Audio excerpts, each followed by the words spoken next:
네, 안녕하세요. 오늘 결절성 경화증 보호자 대상 세미나 네 번째 시간 시작하도록 하겠습니다. 결절성 경화증과 엠토르 표적 치료로 그리고 질병을 이해하면 치료가 보입니다. 라는 주제로 이대 목동병원 최선아 교수님과 함께 하도록 하겠습니다. 교수님 반갑습니다. 네, 안녕하세요. 네, 안녕하세요. 네, 오늘 좀 저희가 급하게 좀 시작을 하게 됐는데요. 남은 시간 좀 여유가 있도록 좀 진행을 해 보도록 하겠습니다. 우선 저희가 이 세미나를 하는 것은 저희가 한국형 결절경화증 코호트 구축 사업이라는 사업의 그 일환으로서 진행을 하고 있고요. 2025년부터 이건희 소아암 희귀질환 지원 사업단의 지원을 받아서 진행하고 있습니다. 그래서 한국인 결절경화증 환자들의 그런 특성을 체계적으로 파악하고 맞춤형 치료 전략을 수립하는 그런 사업의 일종이라고 생각해 주시면 될 것 같고요. 2025년부터 2027년까지 진행할 예정이고, 그리고 전국의 18개 대학병원 교수님들께서 참여해 주셔서 환자들의 그런 임상 정보 및 유전자 데이터를 수집해서 궁극적으로는 한국인 환자의 특화된 임상 가이드라인을 개발하고자 진행하는 사업입니다. 18개 기관에 많은 분들이 이렇게 참여해 주고 계시고요. 아마 그 교수님들 진료 시에 이 연구에 대해서 TSC 이 결절경화증 환자분들한테 연구에 대해서 안내를 좀 드릴 거고요. 그래서 연구 참여를 하시기를 원하시는 분은 연구자 분께서 아마 임상정보 등록이나 이런 부분 안내해 드릴 거고, 추후 레어노트 앱을 통해서 설문조사도 진행이 할 예정입니다. 그래서 아마 이런 안내문을 보시게 될 것 같고요. 많은 환자분들의 관심 꼭 부탁드리겠습니다.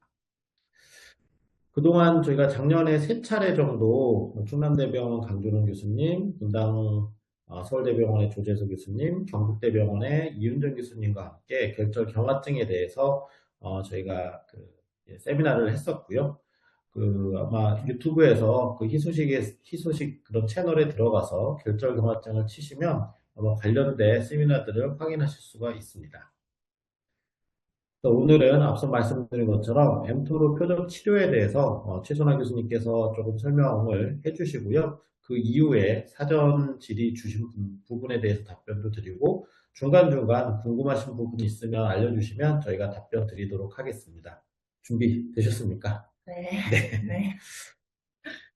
그, 사실 요즘은 뭐, 지금 이제 들어와 계신 여러 보호자분들 계실 것 같은데, 요즘은 워낙에 이제 쥐 선생님들이 너무 좋으셔서, 그래서 뭐 GPT나 아니면 제미나이에 사실 쳐보시면 얻으실 수 있는 정보는 되게 많습니다. 근데 이렇게 이제 온라인으로 세미나를 하고 설명을 드리고 이런 이유 중에 하나는 인공지능에서 얻는 그런 단편적인 지식보다는 우리 아이에 대해서 궁금하신 점이 좀 있을 것 같아요. 우리 아이는 이런데, 내지는, 아무리 그거를 봐도 내가 잘 이해가 안 가요? 이런 부분이 있으실 것 같습니다. 그래서 지금 이 시간에 저는, 여러 상황 가운데 아마 들으실 것 같아요. 네. 근데, 아이를 돌보면서도 들으실 수 있고, 네. 근데 우선은 이 시간 동안에 여러분이 그냥 이해를 하시고 그리고 또는 궁금하신 점을 정말 직접 사람한테 전문가한테 한번 물어본다 이런 개념으로 네, 좀 그런 시간이 되면 좋겠습니다. 우선은 저는 이 결절성 경화증의 기전을 바탕으로 하는 엠토르 치료제에 대해서 오늘 말씀을 드릴 건데요. 엠토르 억제제 내지는 엠토르 치료제는 이 결절성 경화증에 대한 기전, 어떤 메커니즘인지 그 기전을 이해를 하셔야, 아, 이게 그래서 작용하는 거구나, 이런 거를 이해하실 수가 있습니다. 그러고, 그럼 우리 아이도 이거 쓸 수 있나요? 이런 거 이제 물어보실 수 있을 것 같거든요.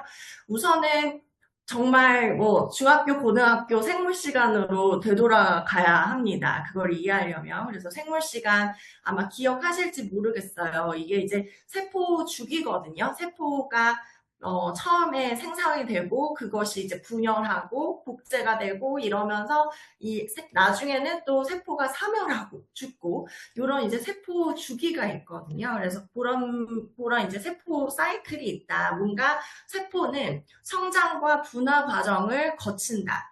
근데 그 세포 주기에는 레귤레이션, 뭔가 조절하는 메커니즘이 있습니다. 그래서 우리가 일반적으로는 세포가 조절이 안 되고 계속 증식한다. 그러면 이게 이제 고등학교 생물 교과서에 나와 있는 건데, 이제 보시면 세포가 무제한으로 증식한다. 그러면 우리가 흔히 알고 있는 게 종양입니다. 이게 양성 종양이든 악성 종양이든 뭔가 세포가 자기의 사멸하고 죽을 세포는 죽고 죽어나가고 또 새로운 게 분열하고 성장하고 이런 레귤레이션이 굉장히 중요하다고 알 수 있습니다.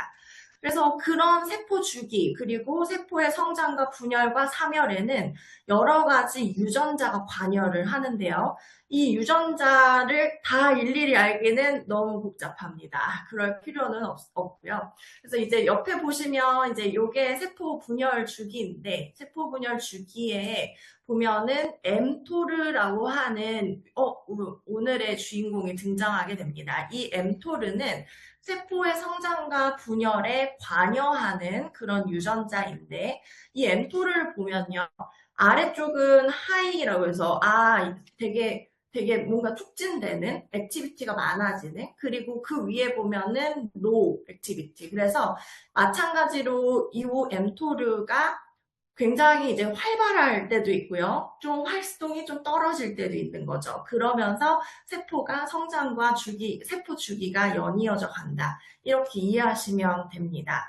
근데 세포 성장에는 mTOR 외에도 정말 여러 가지 이제 관련된 유전자가 많고, 하지만 오늘 이제 포커스를 하는 거는 요 mTOR와 그리고 TSC1 그리고 2라고 하는 유전자가 되겠습니다. 이 앞에서 보신 것처럼 세포 성장에 조절에 문제가 생긴 질환이라고 보시면 됩니다. 그렇기 때문에 전신에 여러 가지의 양성 종양들이 이제 발생하는 게 결절성 경화증인데 키포인트는 우리가 보신 요 mTOR라고 하는 요 유전자가 세포의 성장과 분화를 촉진시킨다. 즉 mTOR가 세포를 키우게 합니다. 근데 이 mTOR는 위에 엄마가 있어요. 이 엄마는 어떤 작용을 하냐면 이 TSC1, 2 유전자 요 복합체는 이 mTOR의 기능을 억제하는 그런 역할을 합니다.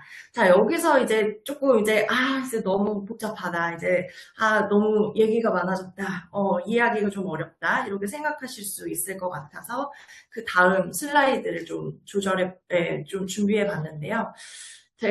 저희 조카가 이제 30개월 된 조카가 있습니다. 이 조카가 엄청 뛰어다닙니다.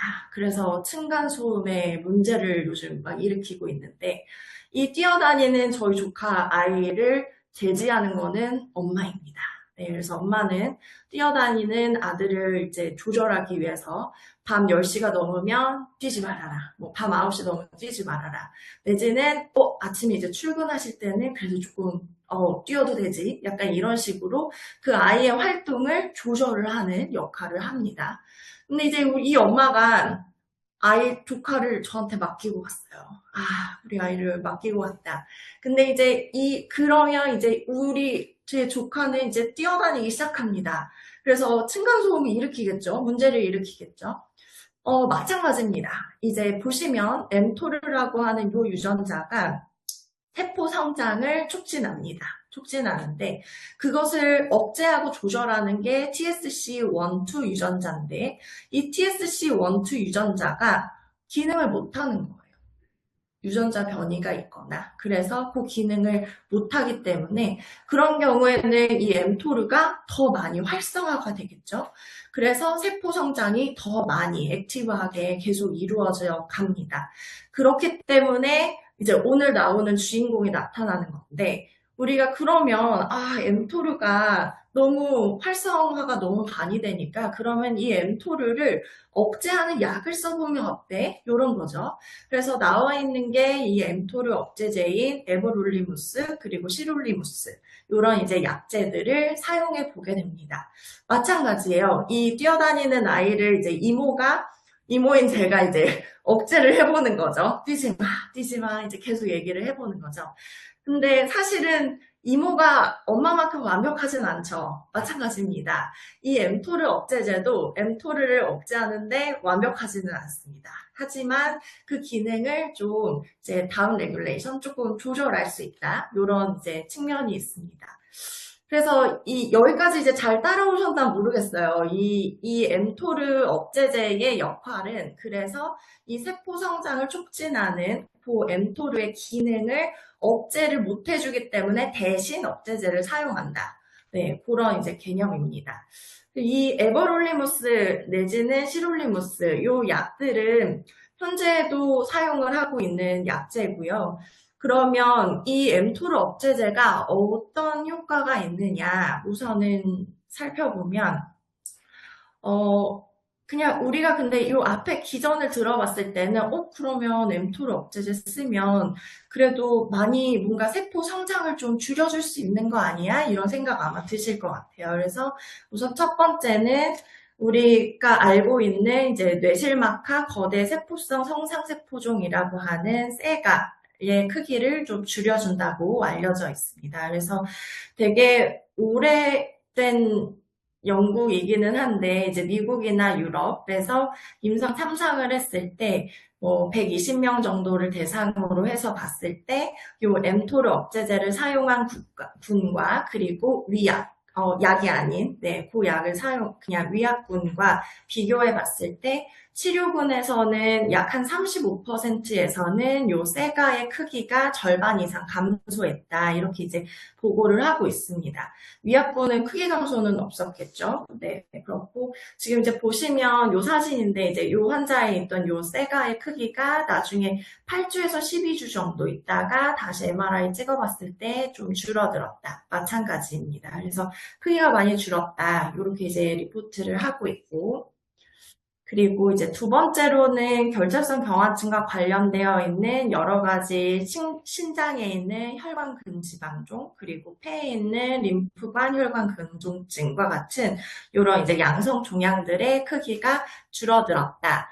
얼마나 줄었냐? 이 연구는 이제 18세 이상이기 때문에 소아청소년을 대상으로 하지는 않았고, 약 한 120명 대상으로 봤을 때 치료군에서는 한 42%에서는 절반 이상 크기가 좀 줄었고, 위약근은 크기 감소가 없었겠죠. 그래서 우선은 요 약을 사용했을 때 종양이 더 커지지 않고, 내지는 있던 것도 크기가 좀 줄어들었다. 하지만 이제 모든 환자가 다 그 치료에 대한 효과를 본 거는 아니기 때문에 네, 이런 부분이 있었습니다. 그리고 마지막으로는 mTOR 억제제를 썼을 때 뇌전증 발작의 빈도를 감소시켰다라는 이제 그런 연구도 있었는데요.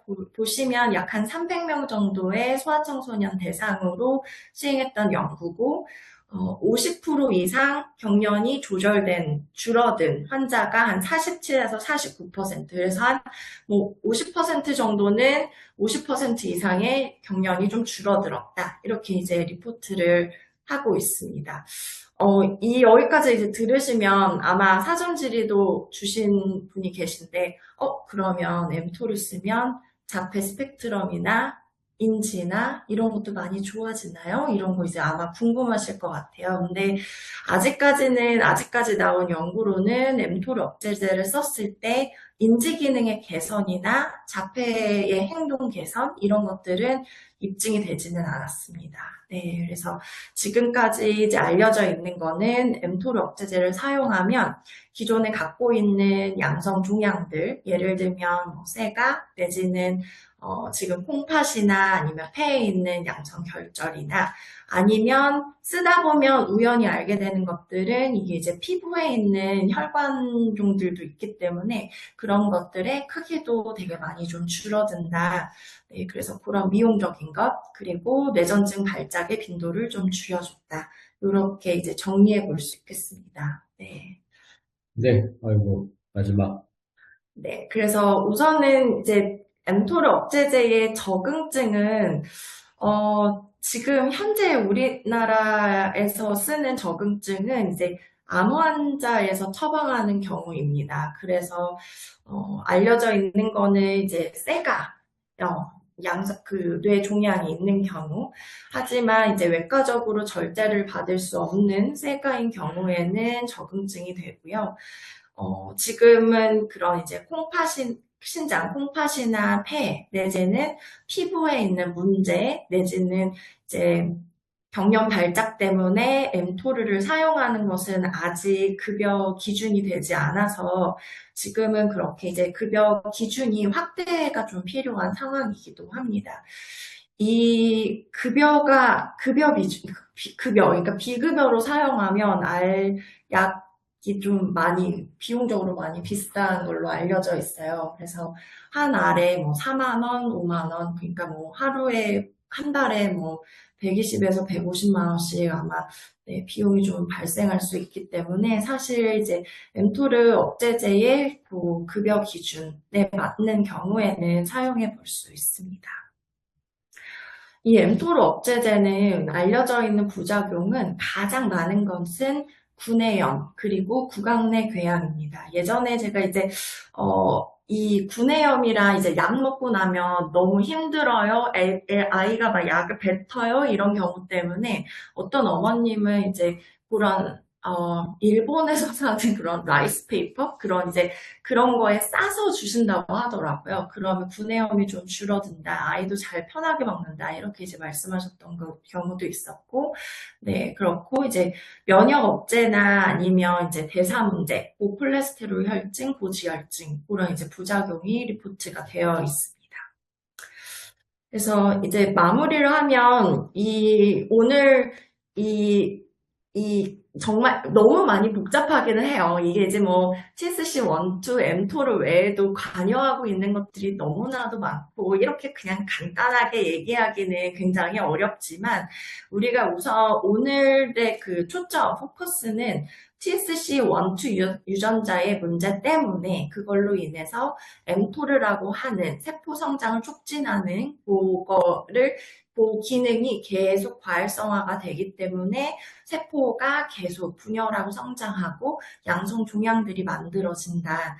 그래서 우리가 이제 mTOR 억제제를 써볼 수 있다. 이 mTOR 억제제는 mTOR라고 하는 기능을 억제시키는 약이고 지금 현재까지 알려져 있는 거는 뭐 세가 그리고 신장, 폐, 피부에 있는 혈관 섬유종의 크기가 좀 감소한다. 그리고 이제 마지막으로는 뇌전증 발작 조절 효과를 볼 수 있다. 이렇게 이제 정리해 볼 수 있겠습니다. 네. 네, 아유, 감사합니다. 이 엠토르 억제제는 지금 현재 오늘 말씀 주신 거는 이렇게 전신으로 투약하는 방법을 말씀 주셨고, 먹는 약인 거죠. 네. 그래서 어떻게 보면은 결절경화증의 표적 치료로 생각하고 있고, 상당히 기대를 하고 있고, 실제적으로 이 세가에서의 효능은 잘 이제 증명이 됐는데, 이게 약을 끊었을 때 다시 또 맞아요. 잘하는 부분에 대한 이슈가 조금은 있고요. 그리고 이게 뭐 이론적으로는 신장이든 폐든 특히 요즘은 이 피부 그 바르는 그게 지금 계속 이슈가 되고 있긴 한데 지금 저희 나라에는 들어오질 못하고 있고 이게 희귀약품으로 신청하려고 해도 가격이 지금 뭐 미국 쪽하고 일본 쪽하고 가격 차이가 너무 많이 나가지고 저희가 여러 회사들하고 접촉을 하고 있지만 이게 잘 진행되진 않는데 뭐 사용자들 얘기로는 일단은 미용적인 부분, 특히 피부에 대해서는 많은 환자분들이 이제 그런 수요가 있으셔서 저희도 더 계속 좀 노력을 해야 되는 부분인 것 같고요. 뇌전증 발작에 대한 효과는 이게 발작 자체를 조절하는 약이라기보다는 이제 발작을 일으키는 그 피질결절, 들을 사이즈를 줄이거나 이름으로써 발작이 사실 좋아진다라고 생각을 하고 있고, 그것과 마찬가지로 사실 이 자폐 스펙트럼 장애 탄드라고 하는 우리 이런 증상들도 결국은 이 피질결절과 연관성이 있지 않을까 하면 어느 정도는 이 탄드에 도움이 될 거라 생각은 하는데, 이거를 실제로 어떤 연구를 하기는 굉장히 좀 어려워서, 뭐 경련 조절이 잘 되면 당연히 먹는 경련약도 줄어들 테고, 그러면은 그로 인해서 발생하는 이런 자폐 스펙트럼 장애나 이런 것들도 좋아질 거라 어느 정도 효과가 있지 않을까 하는 기대는 갖고는 있습니다. 근데 이게 어찌됐든 면역 억제제가 항암제인 거잖아요. 그러다 그쵸? 네. 보니까 제가 알기로도 이 구내염 문제는 굉장히 심각한 것 같고, 심각하기보다는 계속 힘들게 하는 문제인 것 같고, 그리고 주기적으로 약물 농도도 계속 측정을 해야 되고, 또 혈액 검사 이런 것들도 해서 백혈구 수치나 이런 것도 모니터링 해야 돼서 사실 쉽지만은 않은 상황인데, 이제 어찌됐든 궁극적으로 표적 치료에서 큰 역할을 해주리라 기대하고 있는 상황입니다. 네, 잘 정리를 해주셨고요. 저희가 이제 사전 질의를 여러 가지 이제 조금 받아서 이제 그 부분에 대해서 좀 차근차근 설명을 조금 더 추가적으로 드리려고 합니다. 준비되셨죠? 네. 네.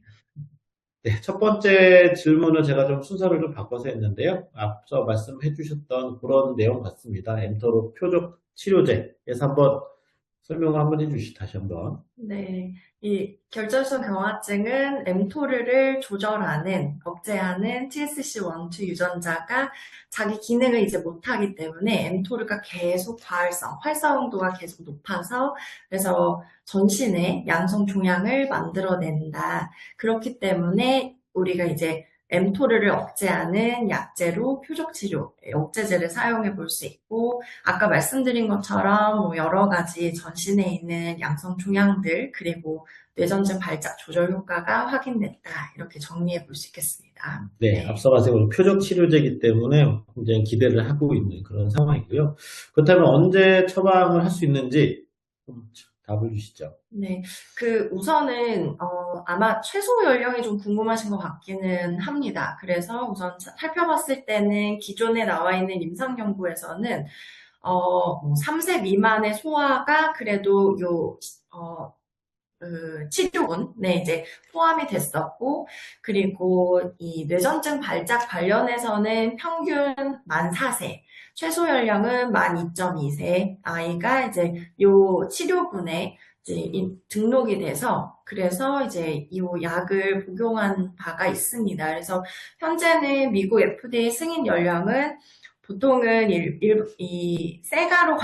세가와 연관된 경우, 내내 이제 1세 이상, 그리고 뇌전증 발작과 관련되어 있어서 약을 복용하는 경우에는 만 2세 이상, 이렇게 정리해 볼 수 있겠습니다. 이게 1세 이상이라고 하는 게 이제 그 단기는 간 손상 뭐 이런 관련돼 가지고 1세 이하에서는 그런 연구 데이터가 없어 가지고 1세 이상으로 아마 이야기를 하는 것 같은데, 우리 국내 같은 경우는 아직까지는 앞서 말씀 세가와 그리고 그 콩팥 쪽에 생긴 AML하고 폐도 되어 있죠. 네, 되어 있는데 이 나이에 대한 얘기가 애매하게 돼 있더라고요. 그래서 1세 이하는 안 되냐? 권장하지 않는다는 형식으로 되어 있지, 그래서 만 18세 나이에 대한 그 규정은 사실 없는 것 같습니다. 근데 궁극적으로 이게 아까도 이제 항암제다 보니까, 먹는 항암제다 보니까 너무 어린 나이한테 주는 거는 굉장히 좀 부담이 되는 그런 상황인 것 같습니다. 그 다음 세 번째 질의입니다. 함께 먹을 수 있는 영양제가 있는지 궁금합니다. 또한 이로 인해서 증상이 좋아진 뇌가 있는지 궁금합니다. 답을 주시죠. 네. 특별히 어떤 특정 영양제를 권하지는 않지만, 영양제 질문은 항상 네. 많으신 것 같습니다. 네. 저는 그래도 아이의 면역을 위해서, 건강을 위해서 비타민 C나 뭐 비타민 D 등의 영양제는 가능하다고 생각하고요. 그리고 증상 완화 사례는 있죠. 쓰다 보면 이제 그 크기가 줄어들고 줄어드는 경우가 있기 때문에, 하지만 이게 줄어든다고 해서 없어지지는 않는 것 같습니다. 네. 그래서 사실 이제 크기가 크고 뭔가 우리가 그냥 급하게 아마 이제 수술적 치료가 필요하다. 그럼 수술은 사실 완전 절제가 가능하기는 한데 이 세가의 경우에요. 네, 그렇기는 하기 때문에 약을 정말 뭐 장기간 몇 년을 계속 먹을 것이냐 아니면 수술적 치료 접근을 해볼 것이냐 이런 것들에 대해서는 아마 환자 케이스별로 저희가 생각을 해봐야 되지 않을까. 일반적으로 얘기하기 좀 어렵지 않을까. 이런 생각이 좀 듭니다.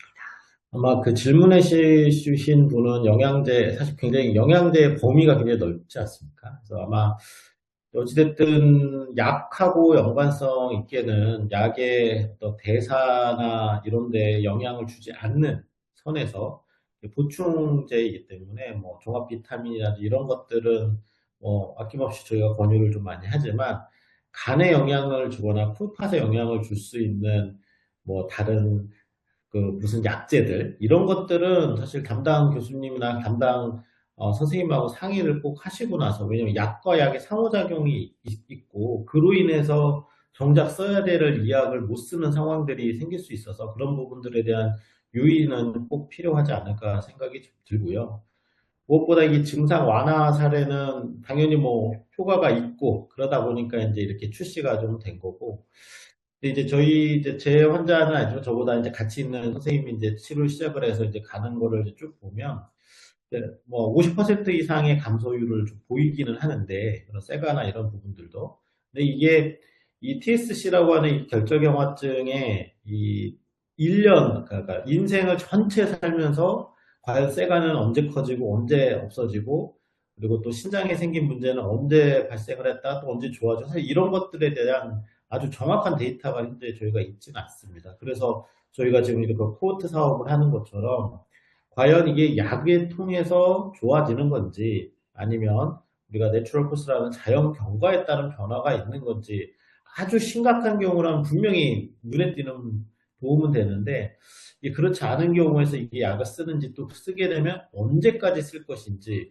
사실 이런 것들에 대해서는 저희도 사실 물음표가 있어서 저희가 이제 이런 코호트 사업을 하면서 계속 그런 것들을 좀 눈여겨보고 있습니다. 근데 아마 다음에 요 엠토로 억제제를 썼던 그 환자분들을 저희가 전국적으로 좀 한번 그 데이터를 좀 모아서 이야기를 좀 해보면 좀 지금보다는 조금 더 많은 정보를 좀 드릴 수 있지 않을까 생각을 합니다. 그 다음은 요거 조금 마음이 아픈 케이스인 것 같습니다. 아마 그 보호자분께서 많이 힘들어 하시는 것 같은데, 이 결절경화증이 있는 40개월 여아인데, 현재 이제 말을 전혀 하지를 못하고 있고, 자폐와 지적장애가 동반되어 있습니다. 많이 너무 힘들고, 앞으로 또 이 아이가 말을 할 수 있을지, 또는 다른 이런 장애를 갖고 있는 아이들이 좀 희망적으로 나아지는 과정들이 있는지, 이에 대해서 조금 설명을 좀 부탁드리는데, 말씀을 해주시죠. 그, 우선은 뭐, 잘 아시는 것처럼, 이 결절성 경증과 함께 여러 가지 뭐 행동, 그리고 지적장애, 학업 문제, 그리고 정서 문제, 아니면 ADHD나 아니면 자폐 스펙트럼 이런 것들이 너무나도 같이 있는 경우가 많습니다. 네, 너무 많고, 우선은 어머니께 드리고 싶은 말씀은, 우선 저는 엄마한테 존경을 표합니다. 네, 이 결절성 경화증 아이들뿐만 아니고 지금처럼 이제 발화가 안 되고 자폐나 지적장애 같이 있는 아이들은 사실 엄마 아빠의 그 정성과 사랑, 노력 정말 저는 엄청 존경을 표해요. 정말 그 엄마 아빠의 그 사랑 아니면 그 아이가 그렇게까지 살 수가 없거든요. 근데 우선은 그런 이제 학습이나 행동 문제 내지는 장애 정도 누구는 말을 하나도 못하고 누구는 단어만 얘기하고 누구는 문장을 얘기하고 이런 부분은 아이들마다 굉장히 다르죠. 그렇기는 한데 우선은 그 부분에 대해서는 그냥 개별적인 접근 그리고 다른 아이의 그 코스에 너무 저는 그냥 연연하지 마시라고 그러거든요. 그러니까 희망적인 다른 아이들은 말을 그래서 나중에 했나요? 근데 우리 아이는 못할 수도 있거든요. 그러니까 그런 과정의 사례를 너무 찾지 마시고요. 저는 그래요. 이게 이제 행동 조절이나 아니면 자폐 스펙트럼으로 인해서 자해를 하는 경우도 있고, 왜냐면 이제 말이 안 되기 때문에, 그래서 분노 조절 내지는 자해 이런 것들이 문제가 된다면 그거에 대해서는 약물 치료를 하면서 3개월 전에 우리 아이랑 6개월 전에 우리 아이랑 지금의 우리 아이가 얼마나 좋아졌는지를 보시면 좋을 것 같아요. 다른 아이처럼 우리 아이가 말했으면 좋겠다. 물론 좋죠. 좋지만 발화 상태에 대해서도 마찬가지거든요. 3개월 전, 6개월 전에 비해서 그래도 우리 아이가 어느 정도 말을 할 수 있느냐, 내지는 발화가 되지 않는 경우에는 우리가 사람도 마찬가지예요. 저도 언어라는 거를 도구를 쓰지만 우리는 항상 비언어적인 방법으로도 소통을 합니다. 미소를 짓는다, 내지는 내가 불편하다는 것에 대해서 비언어적인 방법으로 소통할 수 있어요. 그래서 꼭 내가 아는 방법으로 내지는 사회적으로 통용되는 언어라는 거를 물론 사용하면 좋지만 언어가 안 나온다고 해서 우리 아이는 전혀 좋아지지 않을 거야? 이렇게 얘기하지 않습니다. 비언어적인 방법을 교육할 수 있고요. 그게 바로 그런 방법을 통해서 일상생활의 행동 영역을 좀 조절해 줄 수 있습니다. 그렇기 때문에 너무 우리가 보통 자폐나 지적장애 아이들을 나중에 검사를 계속 해보면 점수가 거의 안 변하고 거의 비슷하게 가는 경우가 많아요. 근데 저는 좀 그래요. 이게 아이가 점수가 똑같다고 하더라도요. 엄마가 느끼기에 2년 전 우리 아이보다 지금은 훨씬 편하거든요. 뭔가 생활적인 면에서 교육을 하고 생활적인 면에서 그 사회 안에서 소통할 수 있는 그런 다른 방법들을 가르치는 게 사실 가장 효과적인 것 같습니다. 그래서 물론 이제 말을 잘하는 케이스도 있고, 뭐, 학업 성적이 좋은 친구들도 있어요. 결절성 경화증 환자 중에는, 제 환자는 이제, 환자 중에 한 명은 이제 지금 고등학생인데, 막 회장도 하고요. 학생회장도 하고, 정말 그 학생회 활동을 엄청 열심히 하고, 공부도 되게 잘하고, 이런 친구들도 있어요. 네, 있는데, 약은 계속 먹으면서, 이제, 제가 약을 꼭 먹어야 되나요? 이렇게 이제 물어보는 남학생이 있는데 굉장히 똑똑한 친구들도 있거든요. 근데 사실 이 다른 아이랑의 그런 비교보다는 저라면 우리 아이를 지금까지 기른 것도 엄마의 사랑, 엄마 아빠의 사랑이고 정성인데 우선은 우리 아이가 이 사회 안에서 내지는 뭐 특수교육이라면 그 특수학교 안에서 내지는 어린이집 안에서 그 안에서 자기만의 소통 방법을 가지고 적응할 수 있도록 하는 거. 그래서 나중에는 고등학교, 중학교, 고등학교 이제 갔을 때는 결국에는 대중교통을 타고 아무리 문제가 돼도 대중교통 타고 버스 타고 다닐 수 있다든지 아니면 가까운 근거리에서 편의점에 가서 심부름을 할 수 있다든지 그런 이제 일상적인 자기의 그런 생활 영역을 좀 키워나갈 수 있는 법에 대해서 교육을 하시는 편이 사실 가장 좋을 것 같습니다. 네. 아마 최성희 교수님이 F 감성으로 많은 얘기해 주신 것 같습니다. 저희가 소아신경 질환을 주로 보다 보니까 꼭 이 결절경화증이 아니더라도 이 발달장애 있는 아이들을 많이 만나게 돼서 아마 그런 부분에 대한 응원을 좀 해주신 것 같고요. 약간은 T감정에서 말씀드리면 이 질환과 동반돼서 현재 나타나고 있는 아이의 증상이 쉽게 바뀌지는 않습니다. 다만 이 아이가 갖고 있는 능력을 최대한 유지시키고 지금보다는 조금씩 나은 것을 도와주는 그런 치료가 이 아이한테는 굉장히 중요한 부분이고요. 더군다나 요즘 아까 저희 오늘의 주제 램토르 치료제도 있지만 향후에 이제 유전자 치료나 이런 것들이 계속 개발이 굉장히 빨리 되고 있거든요. 그랬을 때 그 상태에 이 아이가 갖고 있는 능력들이 어느 정도냐에 따라서 치료에 대한 반응은 다르기 때문에 포기하지 마시고 현재 이 아이가 할 수 있는 능력치를 최대한 발휘할 수 있도록 도와주신다면 그게 이 아이한테도 정말 최선을 다하고 계신 점이라는 거 꼭 말씀을 드리고 싶습니다. 다음 질문 넘어가겠습니다. 네. 본격적으로 항상 발작에 대한 질문이 항상 많긴 합니다. 그래서, 공교롭게 어쨌든 이게 뭐 상품명을 쓰게 되는데 좀 이해해 주시고요. 40개월 아이인데 이제 비가바트닐이라 하는 사브릴점과 발프레이트라고 하는 오리필 약물을 복용 중입니다. 사브릴은 시야가 좁아지는 부작용이 있다고 들었고 또 라미탈 추 그래서 뭐 라미탈 추어블을 갈아서 추어블을 가를 필요가 없는데 어쨌든 추 갈아서 복용하다가 발진이 나서 가장 큰 부작용이죠. 그래서 라미탈 중단하고 현재 사브릴점을 아마 오리필과 같이 복용하는 것 같은데 이 약을 어떻게 할까요? 아마 많이 저희도 질문을 받는 내용이긴 합니다. 네. 그 비가바트린은 우선은 특정 발작, 연축에는 굉장히 효과적입니다. 그래서 이제 많이 사용하는데 그 나이대가 사실 이제 시야 검사가 가능하지 않은 나이가 많아가지고 우리가 보통 이제 시야 문제가 발생하는지 계속 이렇게 추적 관찰하기가 되게 어렵기는 합니다. 근데 우선 장기간 보용량으로 사용했을 때 시야가 좀 좁아질 수 있다. 근데 이 시야 좁아지는 게 가역적이지 않다. 그래서 이제 약을 끊어도 다시 돌아오지 않는다. 이렇게 이제 알려져 있거든요. 그래서 제 생각에는 아마 이제 비가바트린을 유지하시는 이유가 있을 것 같아요. 뭔가 이제 뭐 연축이 뭐 있다든지 아니면 연축을 지나고는 있어도 아마 되게 더 잘 들었다든지, 네, 그런 부분이 있을 것 같고요. 용량이나 아니면 기간, 이런 것들이 좀,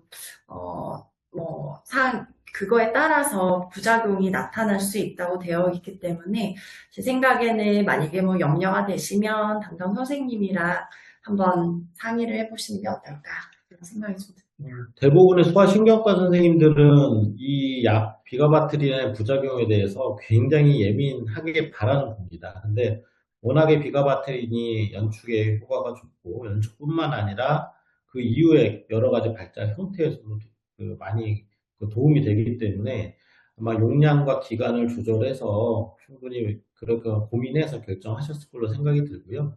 이 시야가 좁아지는 부작용은 사실 저는 한 번도 본 적이 없기는 합니다.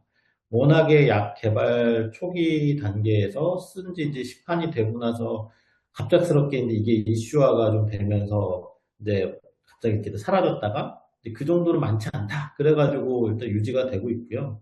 시야가 좁아진다기보다는 우리가 그 TV 화면을 이렇게 딱 봤었을 때 뭐 오른쪽 끝에가 좀 까맣게 잘 안 보이는 이런 거가 이제 시야가 좁아진다고 하는 건데 뭐 눈을 이렇게 좀 고개 돌려서 본다든지 뭐 그런 경우도 있을 수 있죠. 근데 그래서 요즘은 네, 뭐 사불일정을 조심스럽게 쓰긴 하지만 부모님이 걱정하실 만큼의 그런 용량과 그런 기간으로 대부분 처방하시지는 않고요.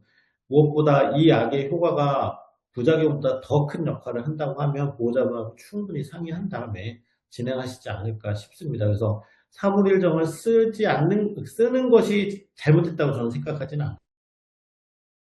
그거에 대한 충분히 이 담당 교수님과 같이 이야기를 좀 해보시면 납득을 하고 또 거기에 맞게 또 부모님이 또 이 걱정하는 부분도 절대 무시할 수가 없기 때문에 그런 부분들을 충분히 상의해서 다른 선택지도 고민을 할 수 있지 않을까 싶고요.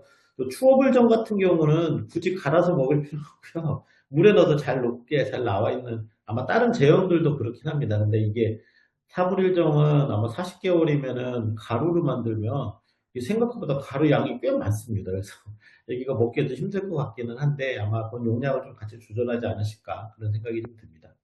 시야 검사는 언제쯤 하세요? 저는 근데 일반적으로 정기적으로 하지는 네, 네. 않아가지고요. 네. 그래서 아까 말한 시야 문제가 아이한테 보인다 그러면 아이가 이제 한쪽이 잘 안 보이니까 고개를 이렇게 옆으로 이렇게 돌려서 본다든지 뭔가 이상한 행동이 있을 때 하게 되고요.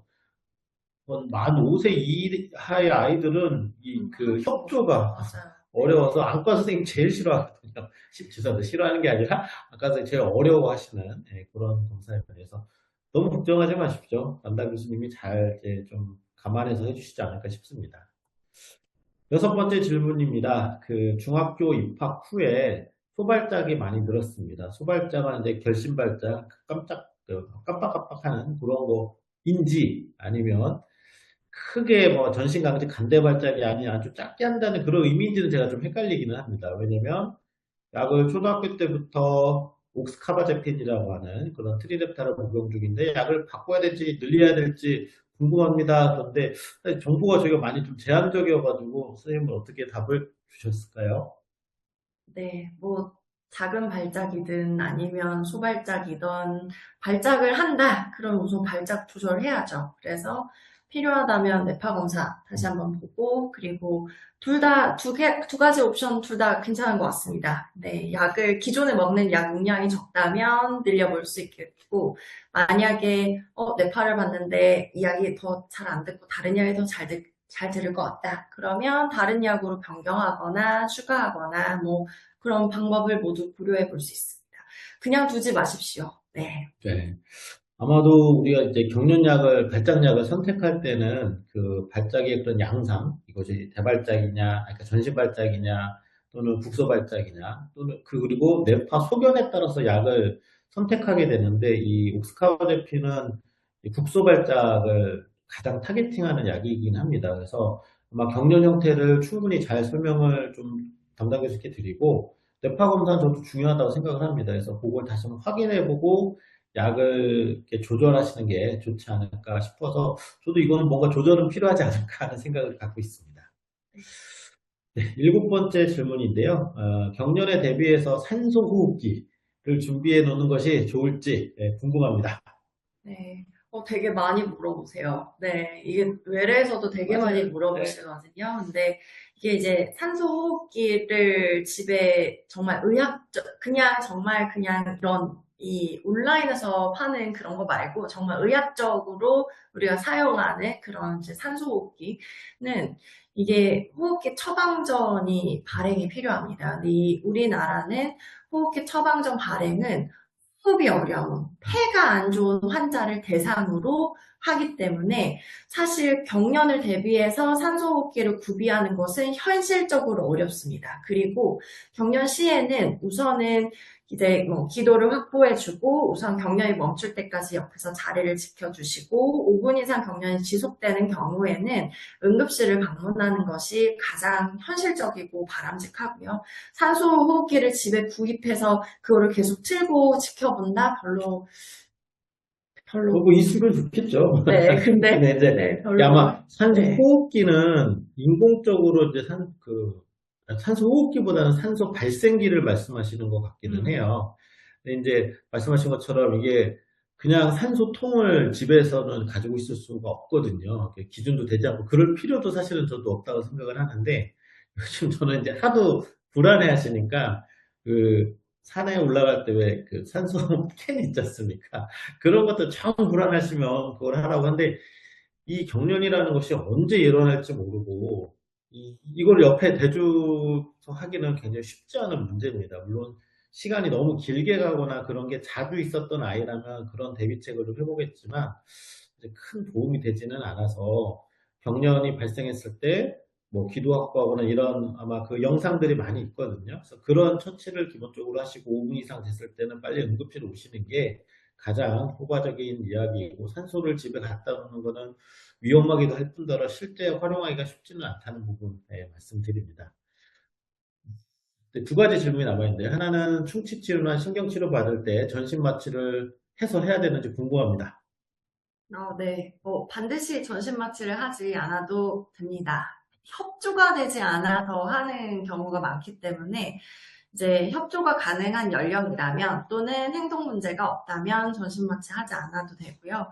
이게 이제 입을 벌리고 가만히 있지 못하는 그 나이 내지는 그런 이제 행동 문제가 있는 경우에는 전신 마취를 어쩔 수 없이 하게 되죠. 네. 네, 뭐 말이 전신 마취 뭐 무섭게 써 있지만 대부분은 그냥 주사 맞거나 먹는 약 먹고 재우는 그런 거라서 대신에 그 약을 먹고 있으면 저희가 그런 거 어떤 위험이 있다라는 걸 적어서 보통 담당 교수님이 소견서를 적어서 안전하게 하니까 너무 걱정하지 마십시오. 마지막인 것 같습니다. 결절경화증 환자에서 척추 측만증이 자주 나타난다고 들었는데 예방법이나 치료는 어떻게 할까요? 네, 이게 척추 측만증이 더 자주 나타나지는 않는 것 꼭 같은데요. 그 병의 경과와 네, 있는 거는 아니고 그 친구들이 이제 여러 가지 발달 장애가 같이 동반되었을 때 네, 보행이 맞아요. 어려울 때 이제 생기는 것 같아요. 네, 그래서 이제 독립보행이 좀 어려운 경우 결절성 경화증뿐만 아니고 다른 뭐 뇌성마비나 이런 다른 뭐 신경근육질환이나 이런 아이들도 이제 척추측만증 위험이 혼자 독립적인 보행이 어려우면 이제 위험이 좀 높은데요. 우선은 독립보행이 좀 어려운 아이다, 서 있기 어려운 아이다 그러면 기립대에 좀 세워주거나 이러는 경우도 있습니다. 근육병 아이들, 네, 그렇고, 이제 관절 구축이나 이렇게 오지 말라고 그렇게 하고요. 독립보행이 가능하다면, 뭐, 척추 근육 운동, 네, 내지는 주기적으로 엑스레이 사진 찍으면서 각도 측정해보고, 휘어진 각도를 보면서 필요하면 보조기, 내지는 수술적 치료, 이런 것들을 해볼 수는 있습니다. 보통 그런 게 걱정이 되면 이제 정형외과 선생님을 같이 보게 되죠. 예, 보게 돼서 어떤 식의 보조기를 차는 게 우리 그 뭐 박스형, 방패형 그런 거 있지 않습니까? 그런 걸 쓰거나 수술 치료를 하는데 어쨌든 스트레칭 같은 것들을 좀 잘 하고 그러면은 너무 걱정하실 만한 그런 상황들이 이렇게 흔하진 않으니까요. 그렇게 담당 교수님하고 그런 문제, 염려하시는 문제를 같이 상의를 하시면 될 것 같습니다.